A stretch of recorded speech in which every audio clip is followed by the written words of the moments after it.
In the late 1970s, Ruth lived alone in a quiet rural area where the closest neighbor was miles away one night just after midnight.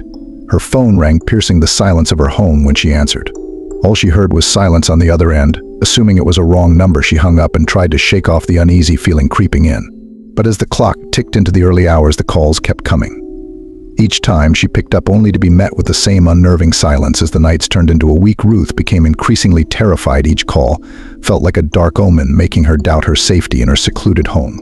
Desperate for help, she reported the situation to the local police, who suggested tapping her phone line. They hoped to identify the caller and put an end to her torment. A few nights later, as Ruth sat in her dimly lit living room, her heart raced when the phone rang again. This time she braced herself before answering. To her horror, a man's voice came through the receiver, low and chilling. "I'm right outside." Panic surged through her. The police acted quickly.